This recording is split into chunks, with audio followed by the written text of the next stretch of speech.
You're listening to a segment from our podcast where we take a deep dive into the latest Sisters of Battle Codex. If you enjoyed listening to this video, do check out the links in the description on how you can listen to our weekly podcast. Keep listening. Enjoy.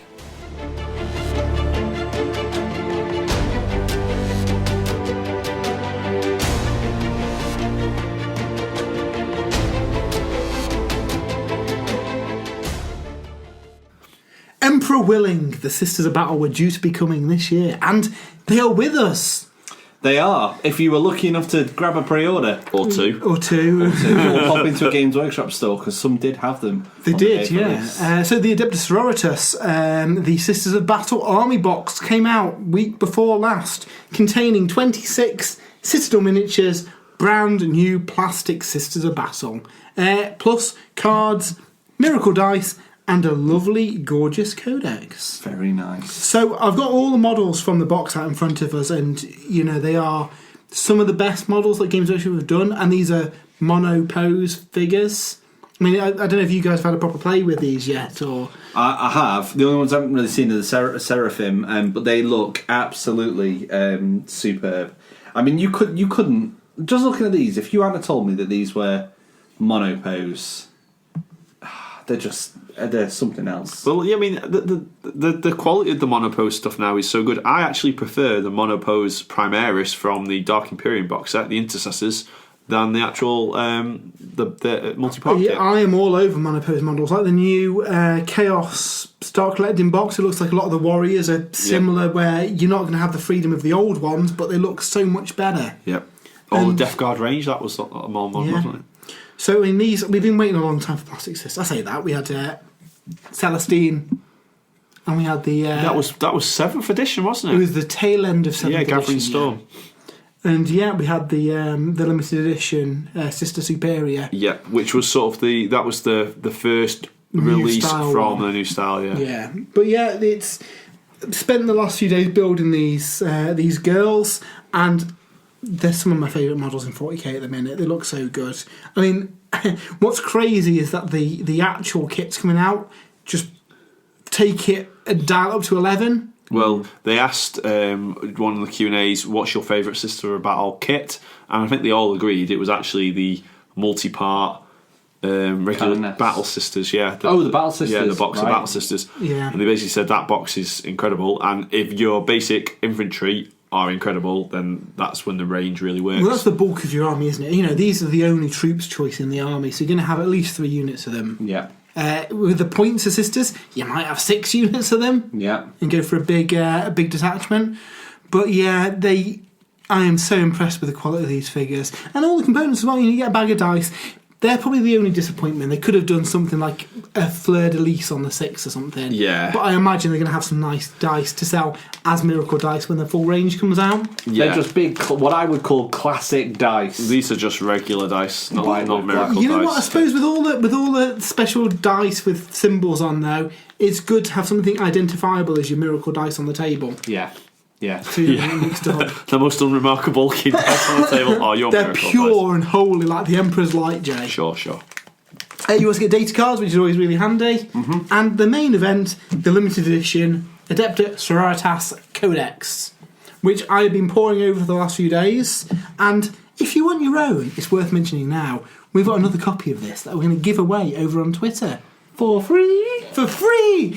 Just in time for Christmas as well. Yeah. So head over to Twitter / @Sprues and Brews, however you find us. We're there. Yeah, so we're giving it away. So make sure to give us a follow and like that, because this would be a nice thing to have for Christmas. Oh yeah. So kicking off, we get a lot of love. Better than any Christmas jumper you'll get at Christmas. Oh, definitely, yeah. Definitely. We get a whole load of new stuff, and it's worth mentioning this is the full book that is going to be out in January as well. Right. With all the goodies that we haven't seen yet, which is awesome.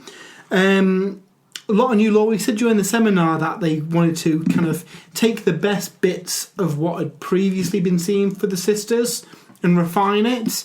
One of the questions that came up was, how do the sisters get to battle? And Best answer ever. It is the best answer ever. So, and it's mentioned in the book as well. So rather than spacecraft that they've got to land, it's not very sistery. Drop pods, They take the concept, but they have their own twist on it. So They are a holy order, so what would holy warriors hang around in? Oh, a big cathedral. Okay. What about a big flying cathedral? Better. How about a big flying cathedral that plummets down through the atmosphere? Cherubs come out, purge the ground around it with holy fire, then the cathedral lands to use as a base of operations, while gargoyles spew out holy water to cleanse the unclean. That's just bonkers. Only So at 40k. Oh, utterly bonkers. It's such a cool concept, though, and this is just stuff like this in here. We learn about how the sisterhood came about. So in the past, a High Lord of Terror, who was also in charge of the ecclesiarchy, kind of had too much power, being in charge of, the faith and kind of the military order. Mm-hmm. So a massive war erupted because of that, and they decreed that the ecclesiarchy could not have a order of men fighting for them. There's always a get out clause, so they had an order of women as their militant force. I was just going to quote the same thing. There's always a get out clause for the church. That's a fantastic piece of art. I know you guys can't see it on a podcast, but I've seen this on different posts on Warhammer Community. But that's the full image there of. Is it just a canon? Is that Saint Celestine? Saint Celestine, isn't it? Yeah, it's Celestine, looking all holy. I think it's actually a temple with a big statue of Celestine, looking all holy and awesome. So yeah, and then we get a big structure of the kind of the sisterhood. So obviously, these guys report directly to the Emperor of Mankind. They back in the midst of time, a kind of a sister chapter came to them to. The daughters of the Emperor, they were called. The brides of the Emperor. Brides of the Emperor, yeah. And spreading the good word and all that, and cleansing with holy fire, and all those things you'd expect from a nice sisterhood. I think I remember this because this is old background, because I'm pretty sure there was another civil war in the Imperium at the time, and the brides of the Emperor sided with the wrong person, and it was a custodian guard, I believe, that took the bride of the Emperor into the Emperor's presence. Obviously, something passed between the Emperor and that bride, and then the bride came out, executed the leader from the other side, and they became the Sisters of Battle. Yeah, and they're atoning for their sins ever since. So yeah, it's really cool. We learn about kind of the different orders there are as well, which is a big thing in this. And something we've seen in 40k recently, where you've got your different flavours of Space Marine, you've got your different flavours of Gene Stealer Cult. Well, the Sisters of Battle are the same, with 6 of the main kind of factions, and then kind of spin-off factions from them underneath. Mm-hmm. They did mention at the seminar that they'd have liked to have created more of these, but with time constraints they only were able to do the 6. But you can easily make up your own and use the rules for one of them. Yeah. So you've got the Order of the Martyred Lady. They are your traditional black and red Sisters of Battle. The Martyred Lady being St. Catherine of the Awesome Model, which would be our full title. We have got the Order of the Valorous Heart, the Order of the Bloody Rose, the Ebon Chalice, and the Argent Shroud, and the Sacred Rose. So these are the 6 kind of orders in here. They've all got their own abilities and rules and warlord traits and stuff, which is really cool. Then it gives some examples of the minor orders as well, and there's a couple of pictures of colour schemes from it as well. But you can easily run with a theme. So, for example, I've got the Iron Veil, who are a spin-off order from the Argent Shroud. Lots of silver and stuff. Very much an Iron Ravens theme. And I think that's the order I'm going to paint mine as. I think I'm going to do silver armour and red robes. That'd be really nice. That looks cool. But you're free to use whichever order you want from a game point of view. I do think it is nice to tie your models to the rules, though. Yeah. And we get a nice breakdown of the state of the galaxy at the minute and where the kind of various sister forces are. It's a mess. It is an absolute mess at the minute. So the Cicatrix Maledictus ripped the galaxy asunder, and it's all kicking off. On the plus side, the Sisters of Battle kind of specialise in dealing with heretical nonsense. So they're out spreading the word and, giving 3 Hail Marys, I suppose, while flaming something to death. Which is cool. I do like these kind of little snippets into the state of the map and where everything is. I do wonder if this is going to get changed even more as the Psychic Awakening goes on. Yeah. And it all kicks off. So going into the kind of the main bulk of the book, though, we've got all the gorgeous artwork of all the new models. Well, I say all the new models, St. Catherine isn't in here, the big scenery piece isn't in here, but I think everything else is featured, which is cool. And yeah, I mean, they are super, super pretty, predominantly in the Martyred Lady scheme, but we do see a few other schemes in there, which is always nice. Yeah, they always like to break up and show, alternatives. There's an example there of a Sister Battle Army. We always see that in all the codexes, don't we? Yeah, and you get a lot of sisters for your money. You do. Well, your points. There might be a bit of money. Those tanks are just mental. I love the Exorcist. Yeah, and the Exorcist is pretty powerful too, as we'll see shortly. So onto the kind of the rules deal. That's what everyone wants to know. Are they good on the battlefield? Yeah, probably. So if you've played Tzeentch in Age of Sigmar, you pretty much get the same ability here, which is, I do feel, a tad heretical, but I'll let it slide. Mm-hmm. I'm sure it's perfectly fine, and there's no demonic influence whatsoever. So each battle round, you generate a miracle dice. You roll a dice, you put it to one side. That result is banked, and you can use that dice instead of a dice roll. So advance, charge, deny the witch, hit, wound, saving throw, damage roll, or morale chest. So a lot of stuff you can use with them. There's a few exceptions, but number of hits I don't think's on there. A number of shot for multi-shot weapons. Oh, okay. But pretty much everything else is on there, unless they FAQ it. And yeah, you get more of these if you meet certain conditions during the game. So, if in a phase a unit destroys an enemy unit, you get another miracle dice. Roll the dice, add it to your pool. If a character of yours with the active faith ability is destroyed, you gain a miracle dice because they've been martyred for the cause, and the rest of the sisters are not too keen about that. No. Purity. If you deny psychic power, you get a miracle dice. It's worth bearing in mind that the majority of the army can unbind. Is this the rule with the rule of one? So if you deny one psychic test, you get your miracle dice. If you then deny a second, so the rules are: if you do one or more of these in a phase, you get one. You get a maximum of one dice per phase. So yeah, if you're fighting Magnus, for example, I was thinking he's going to be giving you all. If you're denying it, well, I mean, it'd be hard to deny him, but if you were successfully denying him, you're just getting a big pool of dice. Now, you can get one per phase, so over a battle round, you can get a lot of dice here. Yeah.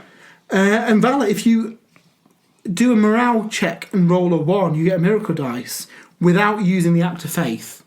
Yeah. Obviously, you could just say, I'll use that 1. You're not going to generate an additional dice for doing that. You're going to roll it. You've got to trust to the faith of the Emperor that you are going to roll and then that you're 1. Rewarded with a miracle Exactly, dice. yeah.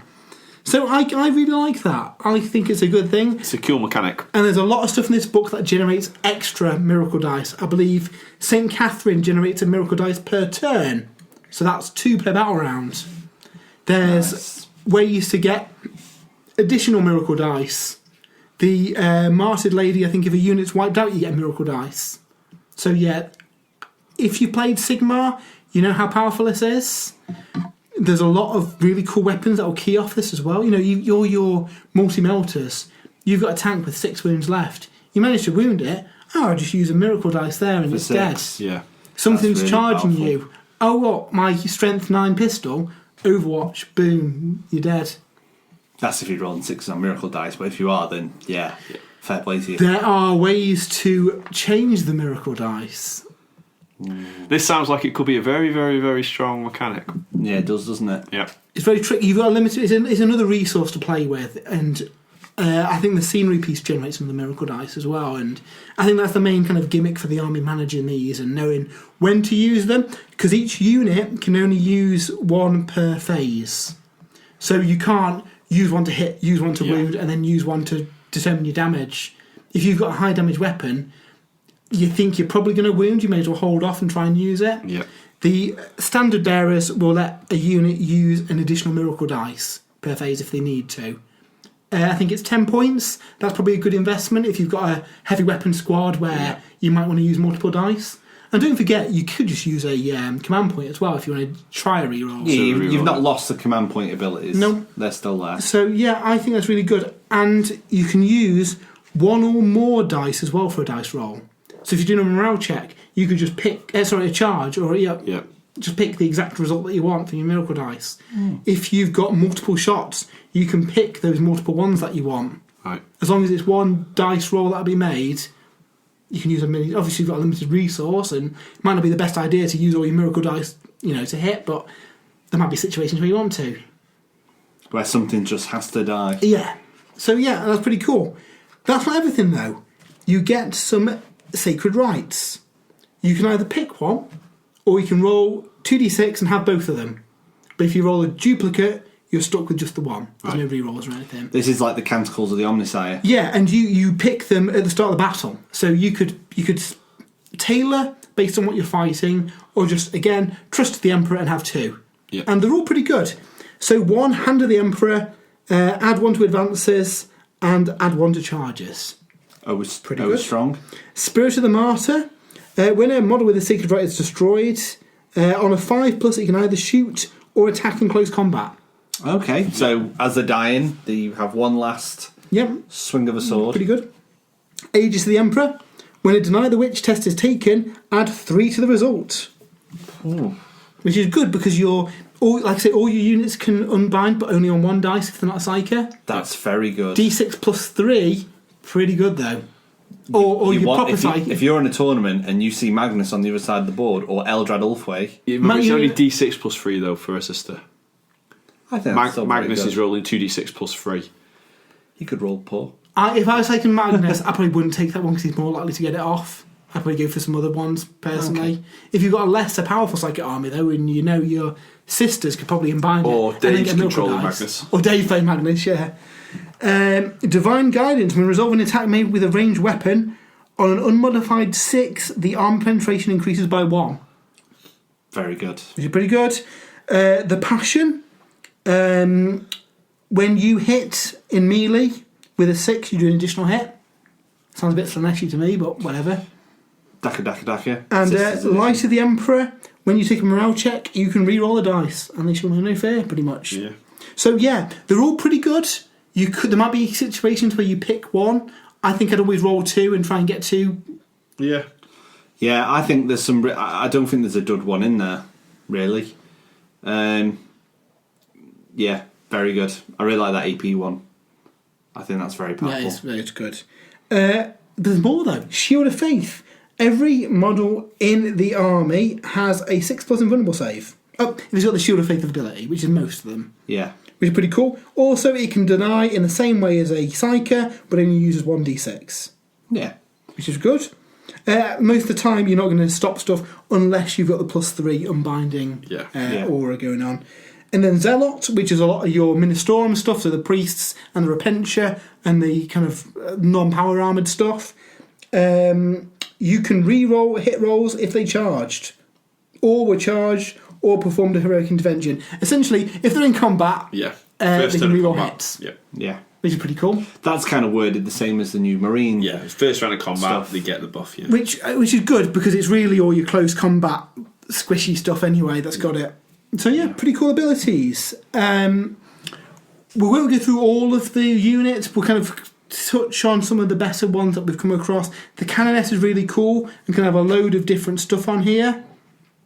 She gives you rerolls like Space Marine Captain. She's got a 6-inch reroll aura, but you can give her a Rod of Office, which extends it to 9 inches. Yeah, she reminds me of the old kind of characters and HQ units you used to get in old editions that you could fully customise. Yeah. Power Sword, Power Axe, Thunderhammer, Bolt Pistol, Flame Pistol. I mean, she can't take a Thunderhammer, but that's sort of, you build your own Warlord type thing. Now, the plastic one that came in this box just has a Power Sword and a Rod of Office, which is your reroll aura. The multi-part kit that's coming out in January, there's a few more options. You can give it a Null Rod. She's essentially your anti-Psyker. She can deny as normal with 2d6. She also reduces 1 from Psychic tests and deny the Witch tests for enemy models. That combined with your +3 to unbind, if you had that Sacred Rite, that's a really reliable Psyker then. Yeah. 2d6 +4 for unbinding. And your -1 to cast. She might be able to stop Magnus. She could also take the Brazier of Holy Fire. Essentially, she drops down demon leadership, and you can shoot out holy flames that do a load of mortal wounds to demons. Non-demon units take D3 mortal wounds. I don't think that's worth it for a once per game ability. But a big aura doing D6 mortal wounds to all demon units, if you're fighting demons specifically, that's super good. Yeah. In fact, her with that and the normal rod against Magnus, great. Just mortal wounding to death. Yeah. It is only once per battle though, so if it was every turn, that'd be really good, just blasting away demons. But that's quite a cool ability. We then have the Triumph of St. Catherine, the big showpiece model. This works very much like Catacross. The model is essentially the casket of St. Catherine and then a holy relic from each of the 6 orders, each with their own unique rules. So the Praesidium Protectiva, who knows, 4+ invulnerable save and it's -1 to hitter. Pretty good. The Fiery Heart, you don't take any morale tests for friendly Adepta Sororitas units within 6 inches. You've got the Censer of the Sacred Rose at the start of each turn, gain a miracle dice. The Simulacrum of the Ebon Chalice. At the start of your shooting phase, roll a d6 for each enemy unit within 6 inches, adding 1 to Psychers, adding 1 to Chaos, on a 5+ to take d3 mortal wounds. Pretty good. Nice. The Icon of the Valorous Heart. Once per phase, you can do an act of faith for a unit that's already done one that phase. That will stack with the banner, so you could do 3 acts of faith. So then you could guarantee your hit, guarantee your wound, guarantee your damage. This seems like a really good force multiplier for the army. Yeah. And then the Simulacrum of the Argent Shroud, you can change the result of a miracle dice by 1 up or down. So a 4 could become a 5 or a 3. Was that once per turn? Yeah, once per turn. No, when you do an act of faith. So whatever dice you've got, you can change it. Oh, that's good. All right. So they're really good abilities, but it's quite short range, quite an expensive model. The main problem is she's toughness 3. The way they've tried to counter that is with the 4+ invulnerable save and the -1 to hit her. Yeah. As she starts taking damage, she loses the relics. You can choose which relics she loses, and some might be better than others. Yeah. There's ways you can heal her up. I'm going to take it because it looks like an awesome model. It's got 18 wounds, so it's quite reliable. Yeah, you've got a decent invulnerable save. Yeah, it's hard to hit her. I do worry that low strength weaponry en masse could take her down though. Yeah, you just fire like a unit of 10 intercessors using rapid fire. What's that? 40 odd shots. 40 shots. Yeah. Even with a 4+ invulnerable save, some of that's going through. Yeah. Half of those are wounding on 3s. Wounding on 3s. Yeah. But she is really good. I do like the aura abilities, and it's an awesome model. Oh, it's a fantastic centerpiece model. All the miracle dice shenanigans you can do with this as well. Because arguably, if you just come under heavy fire, you've got a lot of 4+ saves you can make off your miracle dice. Yeah, well, I mean, even your 3s can become 4s, can't they? Does that change in the numbers on the act of faith on the dice? Does that have a range, or is it just? I suppose it's friendly units within 6 inches of the model when they produce an act of faith. So again, it's a short bubble that keeps her safe. If you've got a load of dice that are nearly but she can only use 1 of those dice on herself per roll. Oh right, so if you've got a 5 save roll or something, that's right. Okay, so you're not right. Okay. Now they may FAQ it, but it's the fact that it calls out that you can use 1 or more dice per roll. Right. I suppose that'd be 1 roll, a save roll. Yeah. Okay. Obviously, you're not going to have 40 dice to save every single shot, but it mitigates some of the damage if you need to. Yeah. That's probably not the best use of miracle dice, but you might need it to keep her alive. Yeah. But yeah, she seems really cool. We've got Junith Arusha, who's the other named character. She is Order of the Martyred Lady only, which is a shame. All the other ones you can use wherever you like. Including St. Celestine. Including St. Celestine, yeah. And the Martyred Lady herself, St. Catherine. So yeah, she's pretty cool. She reroll hits and wounds of 1 for Order of the Martyred Lady nearby, which is really good. Space Marines love those kind of abilities. She improves the invulnerable saves that all sisters get within 6 inches by 1 as well. Put her next to St. Catherine. Yeah. So yeah, there's some good stuff on there, and she's got a massive heavy flamer. If I was to go Sisters of Battle, this would be one of the first kits I'd buy, I think. Would you? I really like this model. Yeah, I would do if the fact that I'm not doing Martyred Ladies kind of a shame that I can't fit her in the army. Yeah. I like that she improves the invulnerable save, and like you say, St. Catherine then becomes really reliable then with the 3+ invulnerable save. No, sorry, to a maximum of 4+. Right. So she can't be improved, but your basic battle sisters can. Yeah. And there's other things that can buff that as well. Right. So yeah, we've got a few returning units, which we won't go into too much. We'll kind of call out the new stuff. Seraphim are a new variant of the Seraphim. They are close combat Seraphim, basically. They come with standard with a power sword and bolt pistol.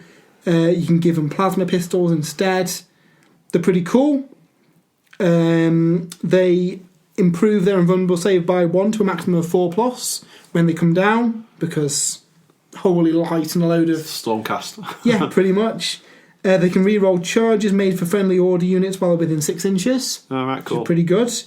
And they can reroll the wound roll. So they're only strength 3, but they've got power sword, re-rolling. You've got some decent AP there. Yeah. If you can wound, then you're doing lots of damage. Yeah, and they can deep strike. So yeah, they seem pretty good as a specialist power armor close combat unit, which is nice. The other kind of new unit that we've got is the variant of the Penitent Engine, which is the Mortifier. So lore-wise, these are Repentia who have ran away from battle and out of shame been forced into a Penitent Engine.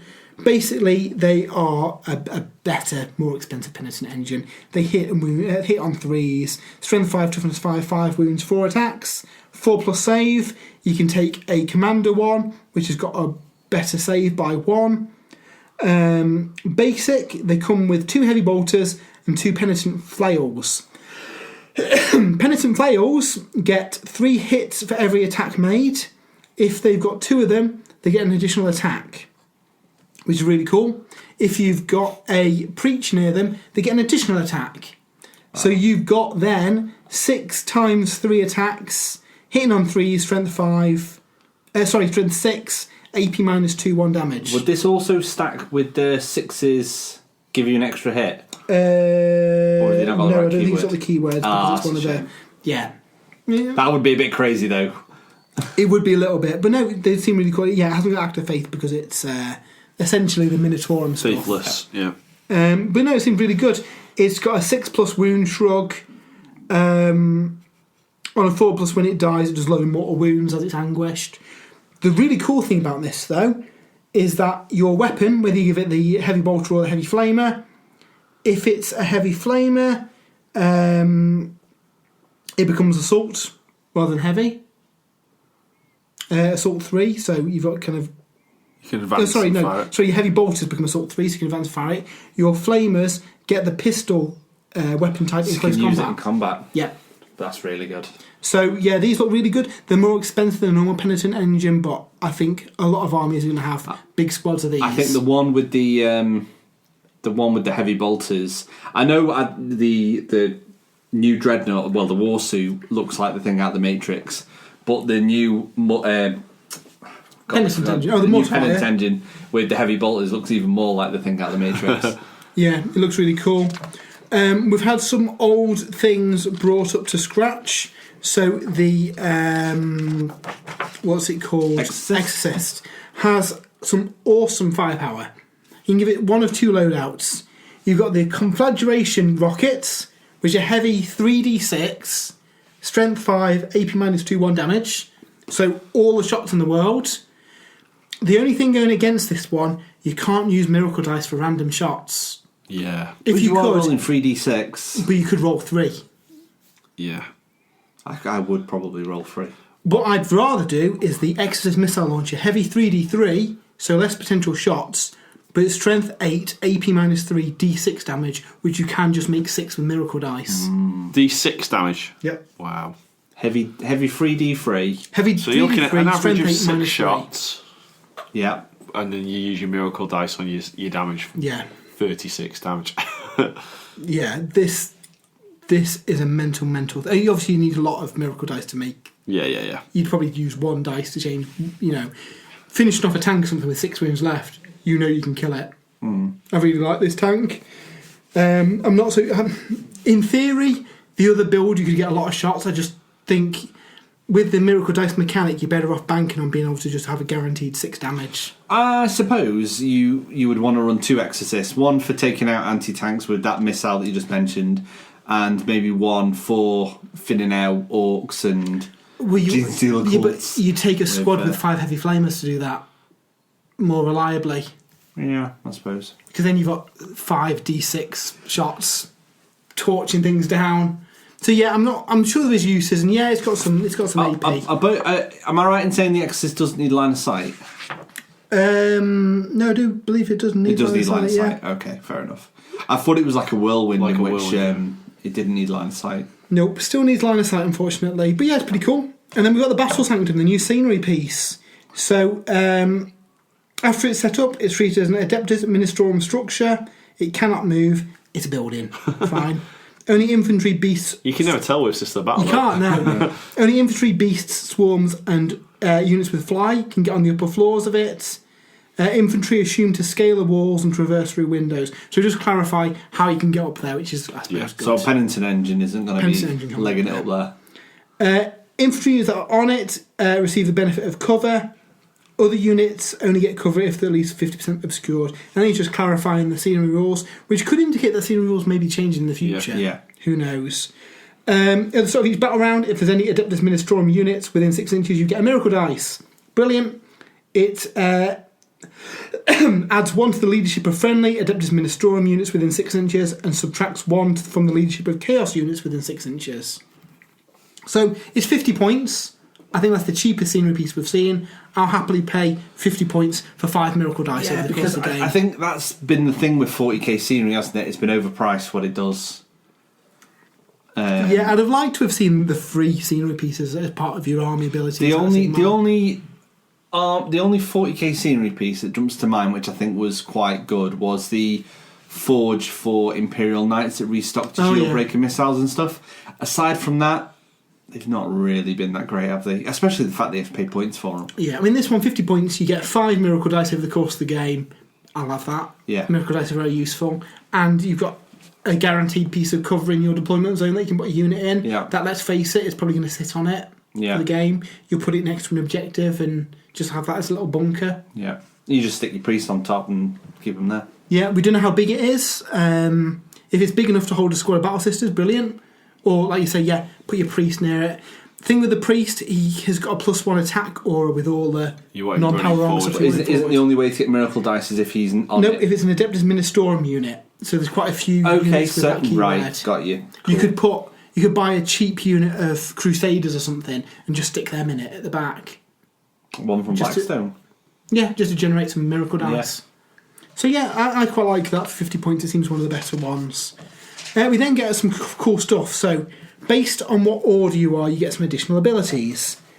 So, the Martyred Lady, they get a miracle dice anytime a unit of theirs is destroyed in a phase. So that's a way where they could get one in the enemy shooting phase, combat phase, psychic phase, which is pretty cool. They also add 1 to hit rolls if a model from their unit's been destroyed, which is very good. Oh wow, that's very powerful. So they do seem good, combined with the extra, buffs from the other character whose name's Arusha, I think her name is. It's really good. The Valorous Heart, Stoic Endurance, they have a 6+ wound shrug, which is pretty good. And they count AP as 1 less against them. Right. So that's basically like the Ulfa Craft World, but with an extra bonus. Yeah, pretty much. There's a ability on another data sheet which makes that -2 as well. Right. I think the Standard Bearer's got like a -1 AP aura, so they seem pretty resilient. Yep. We've got the Bloody Rose, quick to anger. Any melee weapons or pistols, AP is improved by 1. In addition, add 1 to the attacks if they charge. There's other things that combo with that, like the Priest who adds another attack. Yep. Seems pretty good. We've got the Ebon Chalice. When they suffer mortal wounds, they ignore them on a 5+, so anti-psyker. In addition, when they do an act of faith, they can discard an additional dice and count a dice as a 6. So they've always got 6s in the miracle dice, but it costs you 2 dice to do that. Yeah. Which is pretty good, especially if you've got lots of little ones. Well, if you've got a load of generating dice things in your army, then that's very useful, isn't it? Yeah. The Argent Shroud, which who I'll probably be playing, when they advance, they can fire weapons as if they hadn't advanced. very quick. So heavy weapons Heavy can They just are like move. Eldar. Yeah. Assault weapons full efficiency while they're running. Yeah. So they're your quick sisters. And then the Sacred Rose, when they use Miracle Dice, on a 5+, they get a Miracle Dice. Oh, right, yeah. Even better than that, Overwatch on a 5+ rather than a 6. Oh, wow. Doubling your chances. So yeah, they all seem really good. I don't think there's any duff ones there. We got a load of stratagems. I'm not going to go through all of these. There's some shout-outs, though. There's one which lets your Seraphim shoot their pistols at range 12 rather than 6, which is great for their Infernus pistols when they drop down 9 inches away. Yeah.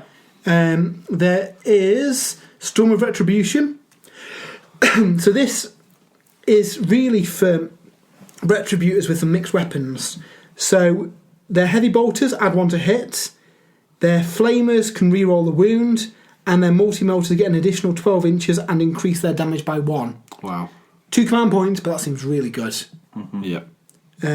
You could... There are rules for the mixed weapons, but you could just have a unit of 5 Multi-Melters doing extra range +1 damage. Yep. For 2 command points, I'd have that. Seems really good. So yeah, there's a nice mixture of stuff. There's ways to change Miracle Dice. There's ways to generate more Miracle Dice. Warlord traits. You've got some standard ones and some order-specific ones. So add 1 to the wound characteristic. Righteous Rage, reroll charge rolls. Executioner of Heretics, subtract 1 leadership for enemy units. Beacon of Faith, gain a Miracle Dice. To be fair, I'd probably go for that one. That's the one that Celestine comes with as well, Yep. I think. Improve the invulnerable saves of order models by 1 to a maximum of 4+. So with a few of these characters, there's a way to get most of your base squads on 4+ invulnerable saves, Yeah. which is really handy. I think I like the Miracle Dice one myself, though. Yeah, I do. And then Pure of Will, you can try and stop an additional psychic power, and you subtract 1 for enemy psychic tests, which is pretty good. And then, yeah, you've got the ones for your orders. We won't go through those because they're What about the one that you're being, the agent of the... The Argent Shroud. Argent Shroud, that's it. Selfless Heroism. They can do a 6-inch heroically intervene. They always fight first. This is not the greatest one. I'd probably still go for the Miracle Dice myself. You could probably kit out a close combat sister to be awesome. I don't know if I'd want that. I'd probably go for You're the still Miracle only Dice. toughness 3 though, aren't you? But I Yeah. suppose by going first. But There are some cool relics though. Some particularly cool ones that combo well with the Miracle Dice. A lot of nice pistols. So there is the Martyr's Vengeance, a range 12 one-shot pistol. It is strength 9, AP -4, D6 damage. Bearing in mind that your Overwatch, you could just use a 6/4, and if you're near some of the various stuff that you should use extra Miracle Dice, it could be a guaranteed damage 6. So watch out when charging. Unless you've got Captain Smash Your Pants from the Blood Angels, you might be a bit hesitant about sending the character in.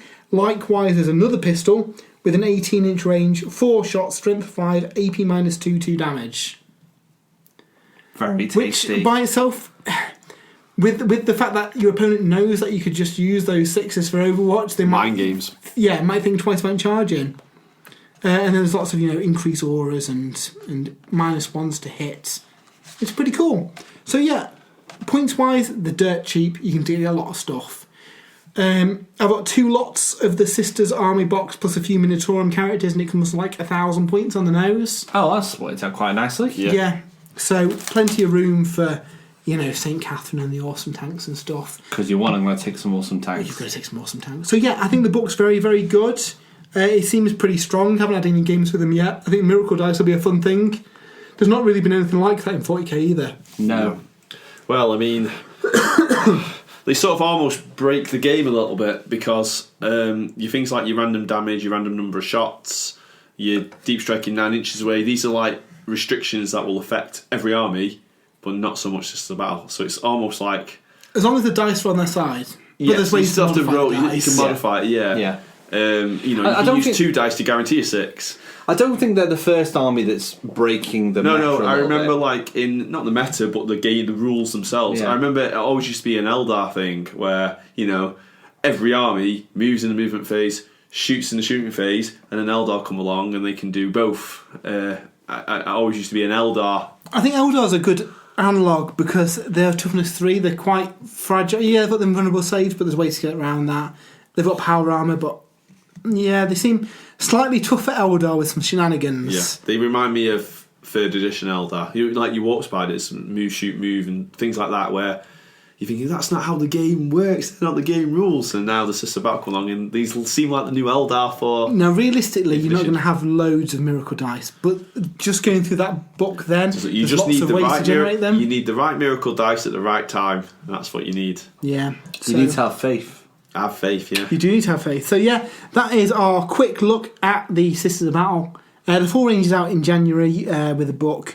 I imagine these are going to be like first week of January pre-order. Yeah, they did say at the Q&A as well that they wanted to take this opportunity to move the sisters into the limelight a bit, into bring them forward as like a main focus faction. Whereas traditionally they've been like an arm of the inquisitorial, the Inquisition basically, a militant chamber. Yeah. They were saying that with this new book they want to bring Sister Battle as a main fighting force in the game. Yeah, I mean, pretty much every kit's been redone, bar a few of the older Ministorum stuff, which I imagine we'll get new kits down the line. Basically, as well. the Dark Eldar treatment. Yeah. And they did say there's more coming that we haven't seen. Whether they were referring to the Siri piece or the priests redone, maybe. Yeah. I mean, they could easily go like a Blackstone. Essentially, the Blackstone Fortress character, you could just use your Ministorum priest, couldn't you? I also wonder if we will see them get extra things in a psychic awakening volume, because they said every faction, whether they've already been featured, haven't they? Well, in the second book, they were in the lore, but not rules wise. They didn't. They said every armoured feature, not necessarily new models or Okay. And arguably these weren't out then, so they weren't a current faction. I don't know. But yeah, either way, they seem really cool, and I'm looking forward to using them on the battlefield. One final point, that artwork is fantastic on the front of that Codex. It is, yeah. I don't know if they're going to have a limited run of the book by itself, maybe when it comes out. I've got a feeling this cover is exclusive to this box. Does it have a number in it? Or? No, not numbered. Right. That was quite a big deep dive into the new Sister Battle book. If you have managed to pick up the set when it went on pre-order, let us know what your thoughts are. Maybe you've had a game with them already. Let us know how they got on. I know Matt's chomping at the bit to get started with these. You're going to have to hang fire until January, unfortunately, Matt, but that is just around the corner. Speaking of which, we're running out of time in 2019, so let's have a rundown of our top 3 models from this year. We'll be right back.